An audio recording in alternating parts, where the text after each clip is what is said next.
Hello, Brick Sculptors, and welcome back to Brick Sculpt. This is Chris, and welcome back to another installment of our Rubik's Cube. That's right, I'm going to show you my progress on the Rubik's Cube. I have made a lot. I want to kind of show you some theory stuff, kind of show you what's working, what isn't, and I think you'll be pretty impressed with where we've gotten so far. So, been working hard on this. I definitely dissected this Rubik's Cube more than once. I'm not going to do it on camera because it's quite difficult, and I definitely got very close to damaging it last time. But if you aren't familiar with how a Rubik's Cube works, you have a central core, and the central core only attaches 6 pieces, and those are the middles of each side. So those ones never actually move. Everything just moves around those middle pieces. And then those are all fixed together, and all the pieces have to fill in around it. I'll be the first to admit, I can't complete one of these. But the cool thing is my Lego one, I can take it apart, so I can complete it. I have tried to learn, and my patience just got the best of me, so I gave up. I'll learn someday, don't worry. But let me show you where we got on our large Rubik's Cube. Here we go, and it looks pretty good. Now, keep in mind, I have some pieces on order, so like these jumpers are going to go away. I've got some studs up here, got some studs in the yellow. Blue side is complete, orange side is complete, white side is complete, but it still needs some more work. Now, this has come along very nicely. Let me show you kind of the structural integrity of it, and I'm going to show you what's working and what isn't. You see, it has some movement to it. And everything I've tried, I've worked on this a lot, I'll be honest with you. And I've changed the innards a lot over and over and over again. And I'm kind of getting to a point where there's a certain degree of movement I can't do much about. Now the cool thing is I can grab one piece, like this corner piece, and I can move the whole cube with it. I mean, it's locked in every direction, even though it has that wiggle. Same thing with this edge piece here. Even when I pull these apart, this doesn't come out. It is part of the cube. We just have a lot of slop to it. The other cool thing with this cube, you kind of have to keep it on the table, but it does rotate, and it rotates very smoothly. So I can actually mix this up and spin these layers without them falling apart over and over and over again. That portion I have kind of figured out at this point. It took several renditions. Don't think that I just, if you watched the first video, don't think that I just kind of threw some colors on this and, oh great, it works awesome. No, I've probably gone through 6 or 7 versions of this. And when you build one of these, it's very tricky because there's a lot of pieces. So any little test you want to make, let's say you want to alter one of the inner pieces, you have to do it. If it's on a corner, you got to do it on 8 of them. If it's on an edge, you got to do it on, I think it's 12 of them. 1, 2, 3, 4, 5, 6, 7, 8, 9, 10, 11, 12. Yeah. So it's a lot of repetition. You're building the same thing over and over again just to test it. And then a lot of times you change a little part in there, test it. It doesn't work. You got to change it on all 12 and all 8, whatever. So it's a lot of repetitive building. And I've definitely sunk a lot of hours in this, but I'm quite happy with it. Now I am going to pull this apart here so you can see what's going on inside, because it is very complex. Just like our normal Rubik's Cube, everything in here is independent. This is what an edge piece looks like. And everything in here serves a purpose. So don't think that any of this is just like randomness. These cheese slopes serve a very specific purpose for getting this curve just right. These round pieces serve a purpose. There's a reason they're not square. These half round tiles serve a purpose. All of this stuff here serves a purpose too. These are rounded plates because they have hollow studs, which make this flush so that this can support some of the weight, not just the edges. This portion here and these little 1x1 rounds help create that curve, which you're going to see when I take a full layer off. These are my corners, and I love how these turned out. They have a nice solid cube in each corner, and then these 3 prongs that are going to help guide it through our cube here. I'm going to change the camera angle a little bit so you can see better in here. Okay, now let me pull this over here and I'll show you what's going on down inside this cube. there's a lot of moving pieces to this. So I can take all of this out and we can get down to our core. Now I'm going to tell you right now, the biggest struggle I'm having is the core. This is probably the 5th or 6th different core I've used. I do use the Lego dice piece in the middle, which works really well. The biggest problem I'm having is strength with the core. And I'm quickly learning, I started with the larger cube that has 4x4 on each cube because I thought it would be easier to make this working inner mechanism with larger parts than with smaller parts. But what I'm learning is the weight is the big problem. This cube is exponentially heavier than a small cube that would be this size. Now, before building this, I had experimented with a smaller one where the sides were 2x2s, all these little squares. And I kind of got to a dead end on that. And then I said, let's try bigger first. It has different problems. I don't want to say one is easier than the other. I will say I like the aesthetic of this larger cube better.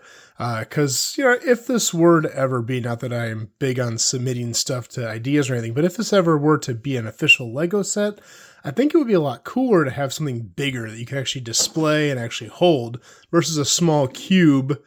You know, even if it is functional, you know, that's not going to be as exciting of a set, not as many pieces as something bigger like this.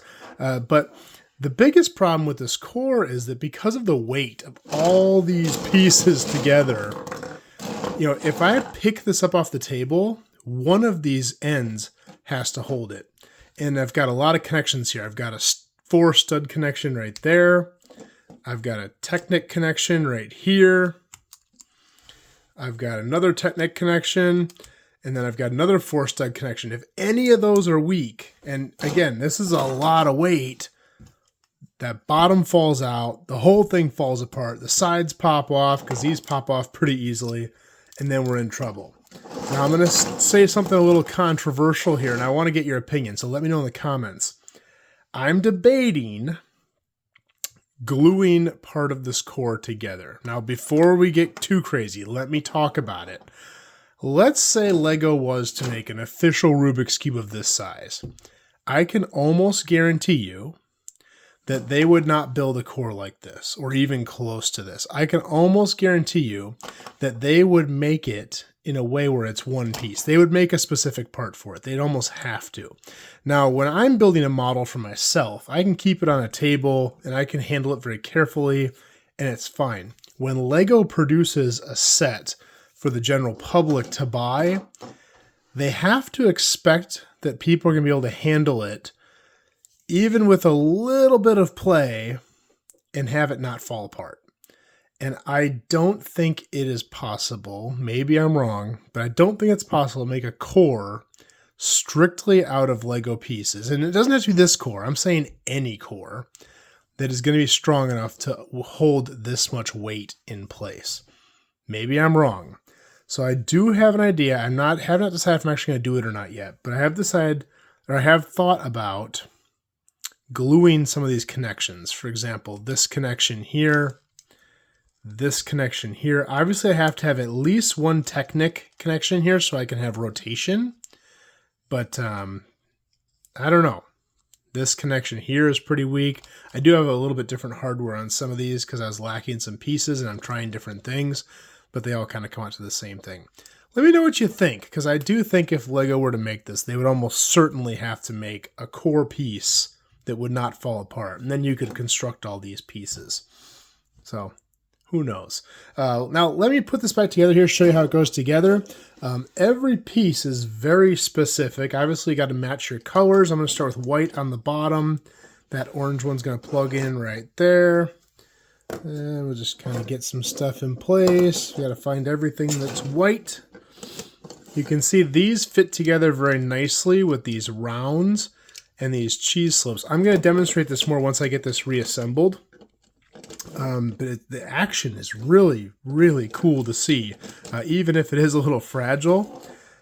These portions here that are round have to be able to pass the sides on them like that. We'll show that also once I get this all put back together.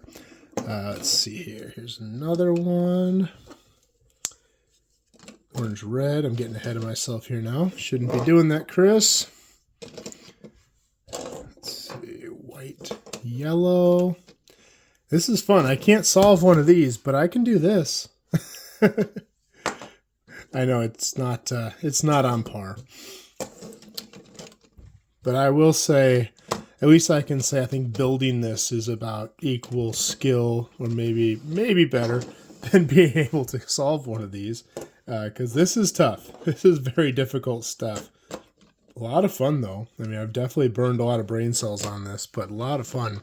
So here you can see kind of the inner workings, and it's a lot of fun to watch how this rotates, and everything has to be very precise. You see these little knobs on your corners have to hold that piece in so it doesn't come out, but they have to be short enough to clear these bars because they have to float over the top of those knobs. You have to create a circle in here. Now you might say, well, it doesn't have to be that tight. It kind of does, because any slop in here gives you more movement, especially on the upper layer. So like if this one fits in here, if you don't have all these pieces in place, this is going to pull right out.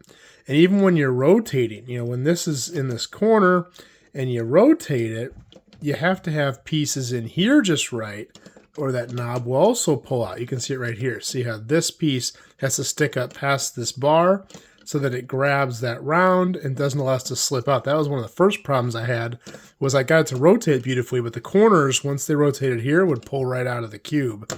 I have fixed that. I'm pretty happy with the construction. I'm just not totally satisfied with the strength of it. Let's rotate this back around. It's really cool to watch this thing turn. And here we can put some more pieces in. Let's see, what do we got? Red, yellow, green, red, green, red, green, orange, yellow, green, orange, green. And if this were a little bit more snug, here you can get a good shot of the inside. Let's see if I can hold this up without it falling apart. You can see how everything in there is just super precise. This took a lot of trial and error. But everything in there fits really nicely. But you can see how, you know, if this were a little tighter, which I don't know if I can make it any tighter, this piece, I would probably have to disassemble this to put it in. But I do have a degree of slop to it. Though I still can turn it. It is technically solvable. Because I could, if I wanted to, I could do this and rotate this way, and then rotate it again and this way. So I can scramble it. It's just going to take a long time. Now I do want to mention, because I didn't say this in the first video, this project, I have been working on it for a little bit, and I had done a little bit on my own. It was actually inspired by a friend of mine that I met through the bike industry. He came out to our store with one of the companies we were working with, and he learned about my Lego channel because I have the build of the bike shop in the bike shop. And he had mentioned that his strange hobby was speed cubing, which I thought was cool. And he carries a cube with him everywhere because it's kind of like his little party trick, which is awesome.